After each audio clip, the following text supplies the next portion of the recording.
बेटा next lecture आपको मैंने पढ़ाया था, अगर याद होगा, सेल साइकिल। और सेल साइकिल में मैंने इसको डिवाइड किया था into I phase and M phase. फिर आई फेज को डिवाइड किया था G1, S and G2 phase में। ठीक है ना बच्चों। अब क्या हो जाता है, कुछ ऐसे सेल्स है, लाइक आपके टेक्स्ट ने मेंशन किया है हार्ट सेल्स, वो क्या होते हैं, वो अरेस्ट हो जाते हैं G1 फेज में। Some cells are arrested in G1 phase, यानी सम सेल्स जो होते हैं, कुछ सेल्स ऐसे होते हैं, sometimes cells they may remain arrested in what? G1 phase, and that phase is called as G0 phase. G0 phase, G0 phase. Clear? ये आगे नहीं जाते। अब क्या हो रहा है इन सेल्स के लिए, ये सेल्स जब आगे नहीं जाते ये अरेस्ट हो जाते हैं, ठीक। तो ये रिजर्व सेल्स रहते हैं, मगर सेल्स यहाँ सेल्स खाते भी है, पीते भी है, काम सब कुछ करते हैं, लेकिन डिवीजन नहीं करते हैं। वो cells are metabolically active. Cells in G0 या G0 phase, cells are metabolically active. Metabolically active. Clear? किस फेज में? G0 फेज में। G0 फेज में सेल्स आर मेटाबॉलिकली एक्टिव।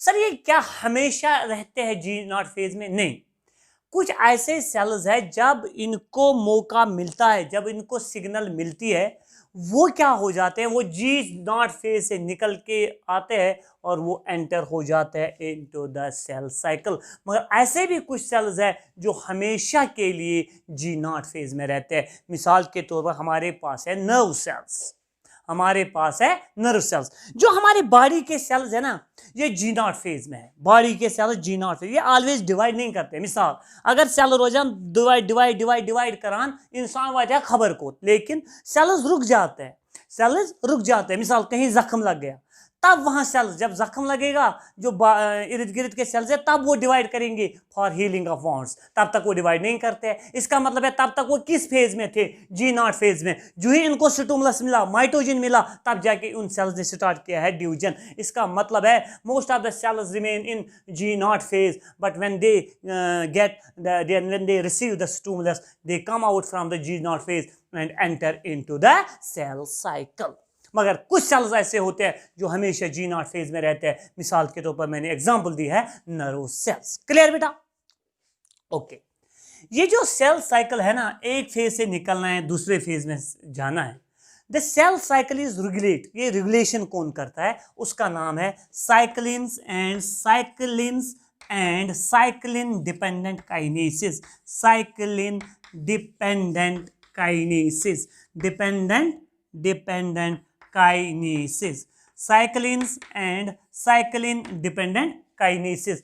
ये वो काइनेसिस जो ऐसे फैक्टर्स है जो सेल साइकिल को रेगुलेट करते हैं। वो cell cycle is regulated by cyclins and cyclin dependent kinases. Clear बेटा? क्लियर हुआ ना? कहीं कंफ्यूजन मत है। Cyclins and cyclin dependent kinases. Clear बेटा? देखो बच्चों, तो यहाँ कुछ चेक पॉइंट्स भी होते हैं, वो मैं आगे सिखाऊंगा। यहाँ एक चेक पॉइंट होता है, यहाँ दूसरा चेक पॉइंट होता है, यहाँ तीसरा चेक पॉइंट होता है, जो चेक करता है कि सेल जो यहाँ सेल को काम करना था इस फेज में वो हुआ कि नहीं हुआ, जो यहाँ काम होना था वो हुआ कि नहीं हुआ। वो यहाँ कुछ चेक पॉइंट्स भी होते हैं। आर यू गेटिंग मी बेटा? तो this is all about, we can say that interphase. Now we will discuss what phase, that is called as M phase. M phase. Clear? बच्चों समझने की कोशिश करना, ये बहुत इंपॉर्टेंट फेज है। M phase. M phase का दूसरा नाम मैं बोलूंगा ड्यूजन फेज। ड्यूजन phase. Clear? M phase or जिसको दूसरा नाम मैंने बोला है बेटा, कौन सा फेज? ड्यूजन फेज। बच्चों समझने की कोशिश करना मेहरबानी करके। ये है सेल, व्हाट इज दिस? बोलो बोलो खुद जहन में, दैट इज न्यूक्लियस। ये है न्यूक्लियस, ये है बेटा न्यूक्लियस, है ना। व्हाट इज दिस बेटा? This is cytoplasm. साइटोप्लाज्म, ये है न्यूक्लियस, ये है साइटोप्लाज्म। बच्चों याद रखना, सबसे पहले डिवाइड करता है न्यूक्लियस, ये डिवाइड करता है सबसे पहले, उसको हम बोलते हैं कैरियोकाइनेसिस। क्या बोलते हैं बच्चों? कैरियोकाइनेसिस। फिर उसके बाद डिवाइड हो जाता है साइटोप्लाज्म, उसको हम बोलते हैं साइटोकाइनेसिस, कैरियोकाइनेसिस, और दूसरा है साइटोकाइनेसिस। क्या मैं फिर लिख सकता हूं M phase is completed in 2 divisions? Number 1 यहां से लिखूंगा कैरियोकाइनेसिस, ठीक, यहां से लिखूंगा cytokinesis. Are you getting me? वो M phase is completed in 2 divisions. One is called as karyokinesis, another is called as cytokinesis. What is karyokinesis? That is division of nucleus. What is cytokinesis? That is division of cytoplasm. Overall, जब ये भी divide हुआ, ये भी divide हुआ, एक cell को बन जाएंगे 2 डॉटर सेल्स।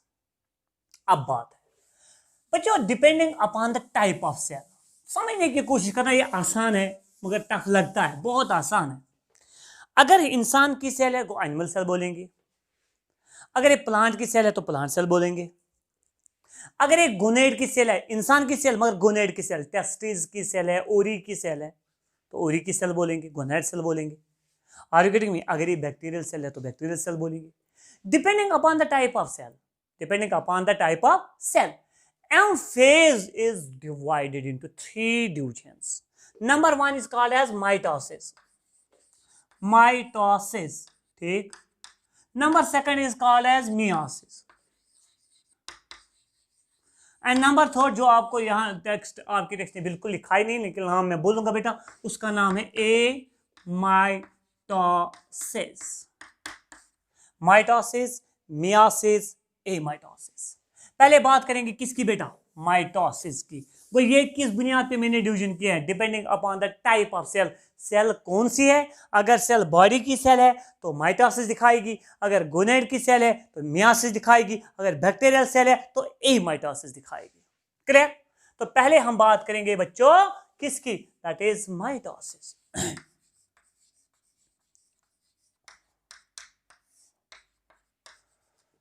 माइटोसिस जो है बेटा, फर्स्ट ऑब्जर्व्ड बाय स्ट्रासबर्गर। जैसा उछो गड़े माइटोसिस कहीं स्ट्रासबर्गर। बच्चों 99% क्वेश्चंस आप सॉल्व करेंगे अगर आपने इसको समझा। स्ट्रासबर्गर ने, मगर किन सेल्स में? एनिमल सेल्स में, एनिमल सेल मैं लिखूंगा। और फिर उसके बाद देखा था, प्लांट सेल। फिर उसके बाद देखा था फ्लेमिंग ने, फ्लेमिंग ने भी देखा था ये माइटोसिस, मगर किन सेल्स में देखा था? Animal cells. क्लियर? ये क्या है? मिसाल, ये पहले, सबसे पहले जो बात आपको याद रखनी है वो ये है कि ये डिवीजन दिखाते हैं कौन से सेल्स? बॉडी के सेल्स। बॉडी के सेल्स ये डिवीजन दिखाते हैं।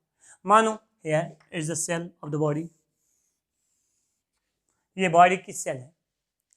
इस सेल को डिवाइड होना है और ये सेल बनाएगी 2 daughter cells. But this division is shown by which cells? Body cells. Body cells are also called as somatic cells. Somatic cells. Body cells are also called as somatic cells. वो इसका मतलब है mitosis जो होता है, it is also called as somatic cell division. Somatic cell division. अगर इस body cell में क्रोमोसोम नंबर हमें होते हैं 46, इन 2 डॉटर सेल्स में भी रहेगा chromosome number 46। What does that mean? इसका मतलब क्या है? Number of chromosomes remain same to that of their parental cell. जो इनमें है क्रोमोसोम का नंबर, वो इसमें भी है। वो number of chromosomes remain same to that of their which cell? That of their parental cell. Clear? Go. It is one shall I tell you equational division kin reductional division. Equational go same. It is an equational division. क्यों equational division है? याद रखो ये point. Equational division. Equational division. क्यों है equational division बेटा? क्योंकि number of chromosomes in the daughter cells remain same to that of their parental cell. Clear बेटा? गो पहला पॉइंट आप लोगों ने सीखा है बेटा कि ये सेल्स, ये सबसे पहले देखा था इन एनिमल प्लांट सेल्स में स्ट्रासबर्गर ने, एनिमल सेल्स में फ्लेमिंग ने। ये वो डिवीजन है जिसमें नंबर ऑफ क्रोमोसोम्स रहता है same to that of their parental cell, इसलिए बोलते हैं इक्वेशनल डिवीजन। ये डिवीजन दिखाते हैं बॉडी के सेल, सोमैटिक सेल्स, इसलिए हम दूसरा नाम बोलेंगे सोमैटिक सेल डिवीजन। और एक पॉइंट, जो सेल्स माइटोसिस दिखाएंगे उन सेल्स को हम बोलते हैं माइटोसाइट्स। ये पॉइंट जो मैं बोलूंगा कहीं लिखा ही नहीं है, क्या? जो हमारे पास होते हैं root onion cell, root onion यानी onion root tip cells, onion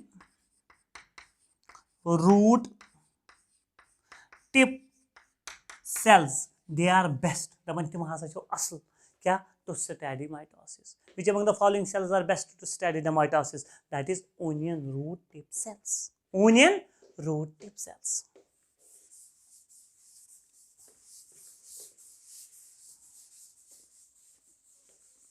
ठीक, अब हम आगे जाएंगे कि ये क्या है और कैसे हो जाता है। ये जो एम फेज है ना, अब पूरा समझना।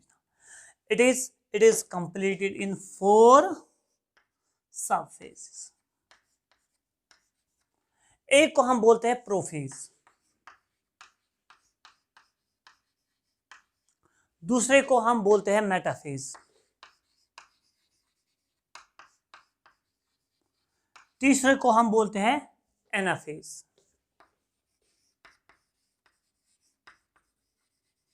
चौथे को हम बोलते हैं telophase. Prophase, metaphase, anaphase and telophase. अब देखना है प्रोफेज में क्या हो जाता है।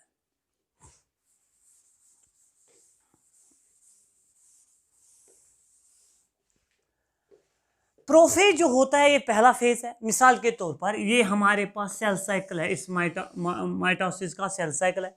पहले यू नो दैट, पहले हो जाएगा इंटरफेज। इंटरफेज में पहले ज़रूर होना है G1, फिर होना है S, फिर हो जाएगा G2। अब किस फेज़ में है? एम फेज़ में।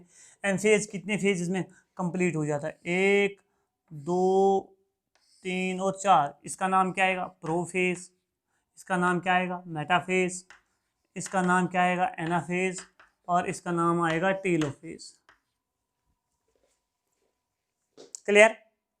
तो अगर हम देखेंगे पहले बात हम किसकी करेंगे, दैट इज प्रोफेज। प्रोफेज इन तमाम 3-4 फेजेस में से बड़ा है, लॉन्गेस्ट। वो पहला पॉइंट लिखेंगे, लॉन्गेस्ट। पहला पॉइंट क्या लिखेंगे बच्चों? लॉन्गेस्ट। इसमें क्या हो जाता है, जो इंपॉर्टेंट पॉइंट है, जो हमारे पास सेल का न्यूक्लियस होता है, ये सेल का न्यूक्लियस है। सेल के न्यूक्लियस के अंदर होता है क्रोमैटिन मटेरियल। ये क्रोमोसोम है, ऐसे होता है ये क्रोमोसोम लाइक दिस। इसको हम बोलते हैं क्रोमैटिन मटेरियल। क्या बोलते हैं बच्चों? Chromatin material. ये डिकंडेंस होता है। असने सुना सा आसन सु धागा तथनो खुड़ियो तथनो क्रोमैटिन मटेरियल। इस फेज में क्या हो जाता है? ये क्रोमैटिन मटेरियल कंडेंस हो जाता है। क्रोमैटिन मटेरियल कंडेंस हो जाता है। Chromatin material condense to form बनाता है क्या है? बड़े बड़े ऐसे क्रोमोसोम्स को बनाता है। To form elongated chromosomes. To form, ये लिखो बच्चों, to form elongated chromosomes. Chromatin material condense to form elongated chromosomes. Chromatin material condense to form elongated chromosomes.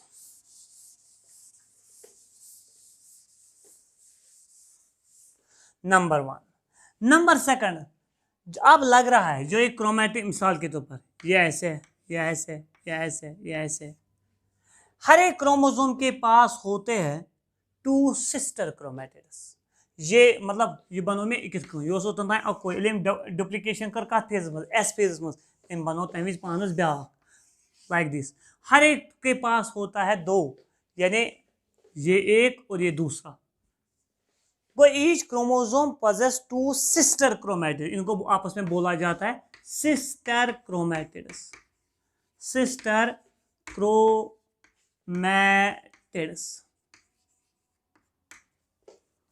Sister chromatids. समझ आया? ये 2 कहां से आए बेटा? यू नो दैट हमारे पास कितने क्रोमोसोम्स है? 46। बाप के हमें होते हैं 23, मां के भी होते हैं 23। क्लियर? बाप का जो क्रोमोसोम नंबर 1 मानेंगे हम, वो जब वो रेप्लिकेट हो जाएगा एस फेज में, वो अपनी दूसरी कॉपी बनाता है। वही मैंने मानो ये क्रोमोसोम नंबर 1 बाप का था, इसने दूसरी कॉपी बनाई, तो यहां क्या हो जाएगा? इसी तरह मां का ये क्रोमोसोम नंबर 1 है, क्योंकि 23 मां के है ना, 1 2 3 4 23, 1 2 3 4 23 बाप के हैं। तो यहां अगर हम देखेंगे ये मां के 23 है, ये बाप के 23 है। इसने भी रेप्लिकेशन किया है, इसने भी किया है। जब हम इनको देखते हैं, इन 2 को बोलेंगे सिस्टर क्रोमेटिड्स, इन 2 को भी आपस में बोलेंगे सिस्टर क्रोमेटिड्स। वो each chromosome possesses 2 sister chromatids, they are attached to a common. एक ये टेंशन बना सुन, किस का ऐसे बोलूंगा बेटा, ऐसे बनाऊंगा डियर, ये ऐसे होता है, ये ऐसे होता है, ये ऐसे होता है, ये ऐसे होता है। They are attached to a common, common ये है सेंट्रोमियर।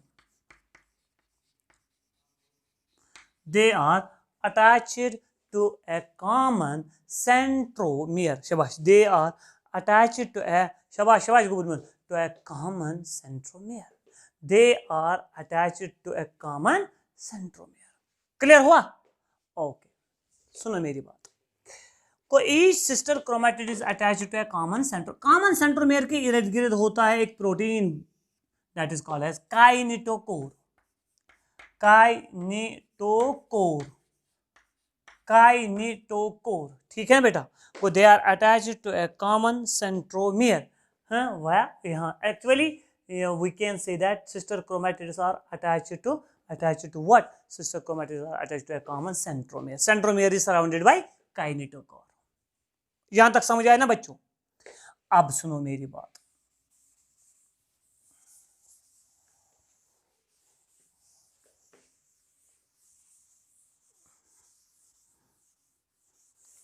सेल के अंदर, मानो ये सेल थी जिसकी माइटोसिस होने वाली है, क्या बच्चों इसके अंदर न्यूक्लियर मेम्ब्रेन है, न्यूक्लियस है ना, ये है न्यूक्लियस। ये न्यूक्लियस के अंदर हो रहा था चेंजेस। क्लियर? अब हो रहा है गोल्गी बॉडी, जो सेल के अंदर ऑर्गेनेली होती है, एंडोप्लाज्मिक रेटिकुलम है, nucleolus and nuclear membrane. Nuclear membrane क्या हो जाता है? डिसअपियर।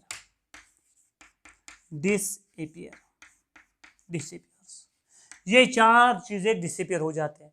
यानी यहां अगर गोल्गी बॉडी थी वो भी डिसअपियर हो जाती है, एंडोप्लाज्मिक रेटिकुलम वो भी डिसअपियर हो जाता है, न्यूक्लियोलस वो भी डिसअपियर हो जाता है, और न्यूक्लियर मेम्ब्रेन वो भी डिसअपियर हो जाता है। न्यूक्लियर मेम्ब्रेन ऐसे ऐसे डिसअपियर हो जाता है, थोड़ा इसका निशाना रह जाता है, ऐसे ये गायब हो जाते हैं। कौन कौन? गोल्गी बॉडी भी, endoplasmic reticulum, nucleolus and nuclear membrane. बच्चों मैंने बोला था आपको कि सेंट्रियोल जो होते हैं दो, उन्होंने डुप्लीकेट किया था किसमें? G2 फेज में। वो अब ये सेंट्रियोल है, ये सेंट्रियोल है, ये यहाँ चला जाता है, ये यहाँ चला जाता है। वो सेंट्रियोल्स मूव करते हैं टुवर्ड्स देयर अपोजिट पोल्स। ये वाती युतन, ये वाती युतन कुमुक। तो मैं वही गुबुरमन, इनका नाम क्या है? सेंट्रियोल। क्या नाम है बच्चों? सेंट्रियोल। वो सेंट्रियोल मूव करते हैं टुवर्ड्स देयर अपोजिट पोल्स। मगर जो ये मूव करते हैं ना, बीच में छोटे ऐसे ऐसे इसको त्रावंतिम राजिश, और ये बन जाते हैं, ये सेंट्रियोल्स अब दिखाई देते हैं कि ये वहां से ये स्टार है, इसीलिए इनको बोलते हैं हम एस्टर्स। क्या बोलते हैं? Aster means star. We can say that centrioles move towards their opposite poles in the form of esters. Centrioles move towards their opposite poles in the form of esters. Plant mention centriole aswani. Tavai tihindi mitosis vanan an estral mitosis. ancestral mitosis. Animals मंज आसान गोबर में centriole तथ वनान पत amphiestral mitosis. Amphiestral mitosis. Amphiestral mitosis. ये याद था उन्हें. Amphiestral mitosis occurs in animals and ancestral mitosis occurs in plants. Clear? अब सुनो मेरी बात बच्चों, जो मैंने बोला था आपको ट्यूबुलिन प्रोटीन बनता है G1 फेज में, वही ट्यूबुलिन प्रोटीन अब जमा होने लगता है. मैं ऐसे बोलूंगा, मिसाल यस क्रोमोसोम्स बनाबो एक इसकी shape. What is this? Centromere. What is this? Chromatid. What are these two? Sister chromatids. What is this? Kinetochore. यहाँ बनने लगते हैं स्पिंडल फाइबर्स. ऐसे ऐसे यानी ट्यूबुलिन प्रोटीन्स मिल जाते हैं तो स्टार्ट हो जाता है formation of spindle fibres. Formation of spindle fibres. शाबाश. Formation of what? Spindle fibres. और ट्यूबुलिन प्रोटीन क्या यूनाइट हो जाता है तो we can see they assemble the spindle fibres begin to form by the assembly of tubulin protein. Tubulin protein इनमें होता है. इन छोटे छोटे सर्कल्स को हम माइक्रोट्यूब्यूल कहते हैं. वो microtubules are made up of tubules are made up of tubulin protein. Tubulin protein ही माइक्रोट्यूब्यूल्स मिल जाते हैं तो बनाते हैं स्पिंडल फाइबर्स. आपको अगर कोई पूछेगा ट्यूबुलिन प्रोटीन क्या बनाता है, आप बोलेंगे बेटा ट्यूबुलिन प्रोटीन बनाता है माइक्रोट्यूब्यूल्स, और माइक्रोट्यूब्यूल्स असेंबल हो जाते हैं तो बनाते हैं spindle fibres. This is all about the prophase. Now next,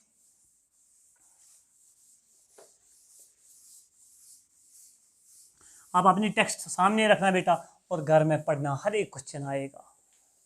अब नेक्स्ट है बेटा मेटाफेज.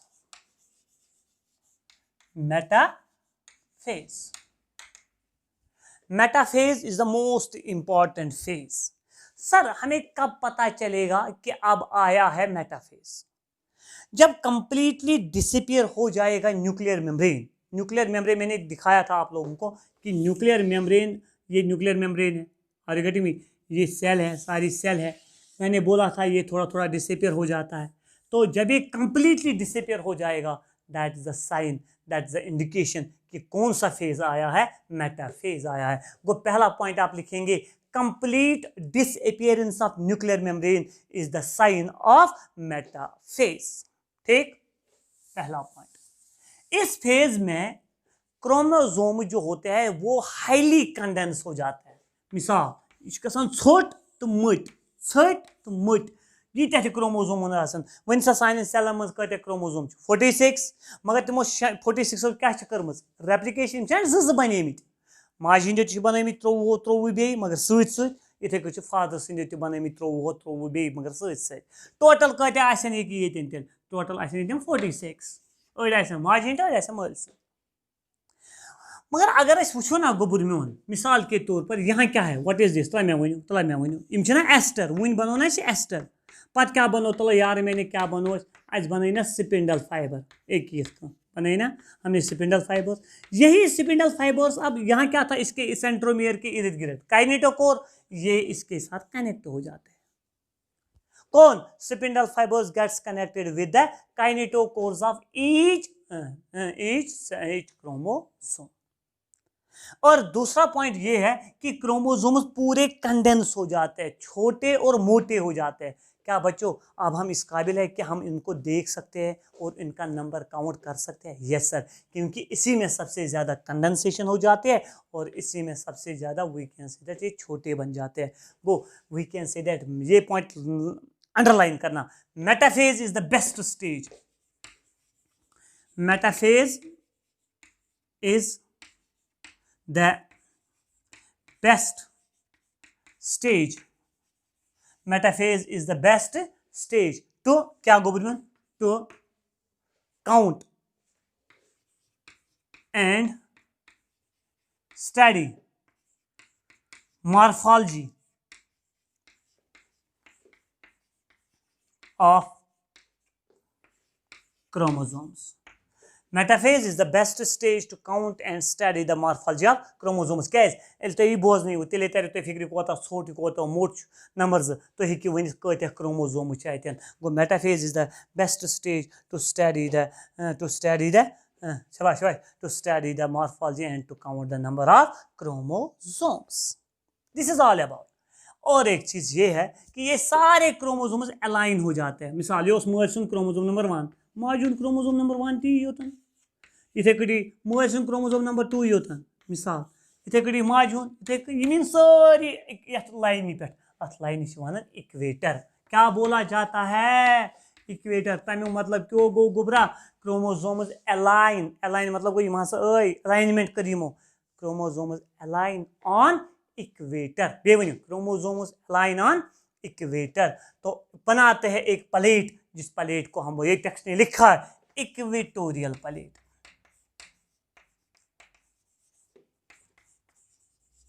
Equatorial plate. वो chromosomes align on equator and we can say the form an equatorial plate. एक पहला पॉइंट क्या याद रखा आप लोगों ने मेटाफेज में?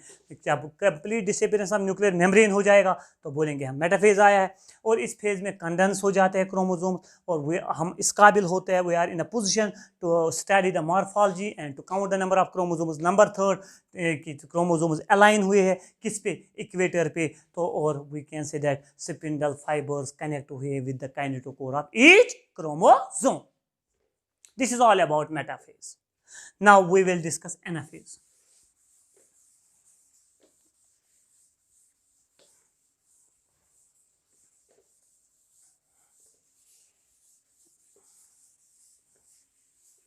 Anaphase. Ana means up.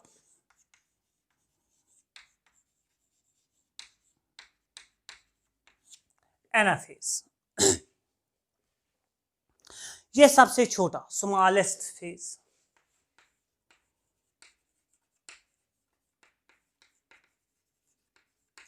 Smallest stage कौन?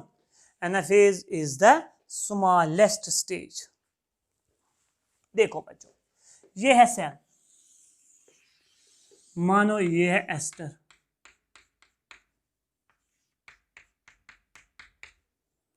ये क्या है? क्रोमोसोम. इनके साथ कनेक्ट कौन है? Spindle fibre. इसी तरह सबों के साथ. एनाफेज में क्या हो जाता है? The sister chromatids begin to separate. नोम छी यसन इस गिस पावन गसे अलग. The sister chromatids begin to separate from each other. The sister chromatids begin to separate and we can say that जब ये सेपरेट हो जाता है begin to separate from each other. मानो ये ऐसे चला जाता है ये ऐसे. कैसे? क्योंकि ये खींचते हैं इनको. कौन? स्पिंडल फाइबर्स इनको खींचते हैं तो ये अलग अलग हो जाते हैं. इसको अपना ये सेंट्रोमियर मिलता है इसको अपना सेंट्रोमियर मिलता है. ये अलग अलग चले जाते हैं. वो द स्पिंडल फाइबर्स जो होते हैं ये कंडेंस हो जाता है. ये खींचते हैं किनको? सिस्टर क्रोमैटिड्स को. वो सेपरेट हो जाते हैं. अब इनको बोला जाता है डॉटर क्रोमोसोम्स. क्या बोला जाएगा इनको? क्या बोला जाएगा बेटा इनको? इनको बोलेंगे daughter chromosomes. These daughter chromosomes are pulled towards their respective poles. ये यहाँ की तरफ पुल किया जाता है ये यहाँ की तरफ पुल किया जाता है. कौन? Daughter chromosomes are pulled towards their respective poles. ये इंपॉर्टेंट पॉइंट है. यम साथ यथ लमन छ ना यवन यथ गसन एक यथ थोड़ा गस ना जरूरी क्योंकि अगर यड़ ते त्रावो राज पत लमो बैंड हु छु गसन. इसी तरह क्या इसमें लीड कौन करेगा? आप लीड करेगा बेटा सेंट्रोमियर. और जो इनके आर्म्स है ये आर्म है ये आर्म है ये आर्म है ये आर्म है ये लैग करते हैं बिहाइंड. पहले कौन दौड़ती है? सेंट्रोमियर दौड़ती है टुवर्ड्स देयर रेस्पेक्टिव पोल. यहाँ से भी तो ये थोड़ा पीछे पीछे रहते हैं और ये भी आगे आगे दौड़ते हैं. क्लियर बेटा? अब यहाँ एक इंपॉर्टेंट पॉइंट है डिपेंडिंग अपॉन किस पे? Depending upon the position of centromere. देखो बच्चों दुनिया में क्रोमोसोम 4 किस्म के होते हैं. ऐसे एक है ऐसे एक है ऐसे एक है और ऐसे एक है. इसको बोलते हैं मेटासेंट्रिक. इसको बोलते हैं सब मेटासेंट्रिक.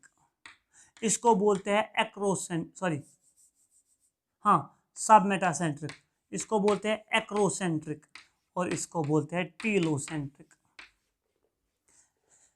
मेटासेंट्रिक, सब मेटासेंट्रिक, एक्रोसेंट्रिक, टीलोसेंट्रिक, क्योंकि सेंट्रोमियर मिडिल में है। मेटासेंट्रिक, सेंट्रोमियर थोड़ा उधर इधर है, एक आर्म बड़ी है एक थोड़ी छोटी है। सब मेटासेंट्रिक, एक बहुत छोटी है एक बहुत लंबी है, एक्रोसेंट्रिक। दोनों आर्म सेम है मगर एक ही साइड से है तो टीलोसेंट्रिक बोला जाता है। जब इसको खींचा जाएगा, कॉमन सेंस तो अकल है कम यथ लमो यथस ये कसो अल्फाबेट कमे अल्फाबेट हन शेप लगे अत लगे वी शेप गो metacentric chromosomes appear V shaped in anaphase गो यथ लगे वी शेप यथ लमो ये गई एल शेप यथ लमो जे शेप यथ लमो I shape. Are you getting me? गो this is V shaped, this is L shaped, this is J shaped, this is I shaped। वो अगर ये मेटासेंट्रिक क्रोमोसोम ये बासे V shaped, अगर ये सब मेटासेंट्रिक सब यह L shaped, अगर एक्रोसेंट्रिक सब क्या सब J shaped, अगर मतलब टीलोसेंट्रिक सब यह I shaped। मुझे बोलो अल्टीमेटली यहाँ कितने क्रोमोसोम्स पहुंचेंगे? 46 यहाँ भी पहुंचेंगे क्योंकि ये गो ना डिवाइड ये ओतान 46 मगर ये रेप्लिकेट कोर्मुत वन दे अलग अलग वन दे 46 यहाँ से भी चले जाएंगे 46 यहाँ से भी जाएंगे 46 गो 46 क्रोमोसोम्स अगर ह्यूमन सेल की बात करेंगे reach to their respective poles और यहाँ से भी 46 क्रोमोसोम्स कहाँ पहुँच जाएंगे टुवर्ड्स देयर रेस्पेक्टिव पोल्स। यहाँ भी 46 और बच्चों यहाँ भी पहुँच जाएंगे 46 chromosomes. Clear? Now the last phase is telophase।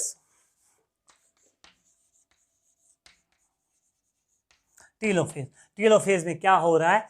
यहाँ रीअपियरेंस ऑफ न्यूक्लियर मेम्ब्रेन हो जाता है ना गब न्यूक्लियर मेम्ब्रेन ही वापस योटी न्यूक्लियर मेम्ब्रेन वापस sorry Golgi body endoplasmic reticulum वो सारा कुछ और एक बार बनेगा। वो इसका मतलब है एक न्यूक्लियस से दो न्यूक्लिय बन जाएंगे हमें। तो इस फेज को हम कौन सा फेज बोलेंगे? टीलोफेज। तो पहला पॉइंट क्या बोलेंगे?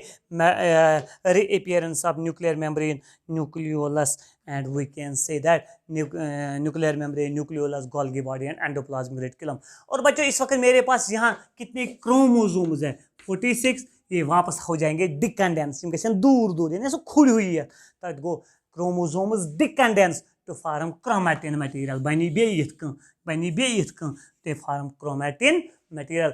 अब जब ये नेक्स्ट साइकिल सेल साइकिल करेगा तब ये क्रोमैटिन मटेरियल और एक बार कंडेंस हो जाएगा तो बनाएगा और एक बार क्रोमोसोम्स। लेकिन यहाँ क्रोमोसोम्स डिकंडेंस हो गए तो बनाया इन्होंने क्रोमैटिन मटेरियल। मुझे एक चीज़ बताओ कितने कितने कितने डॉटर न्यूक्लिय बन गए? एक न्यूक्लियस से दो डॉटर न्यूक्लिय बन गए। अब हमारा लास्ट वाला पार्ट है इसका दैट्स अब हो जाएगा इसको कौन सा काइनेसिस? साइटोकाइनेसिस। तो फिर क्या बनेगा? तो एक सेल से हमें बनेंगे दो डॉटर सेल्स। क्लियर? वो हमारा टॉपिक बनेगा अब साइटोकाइनेसिस।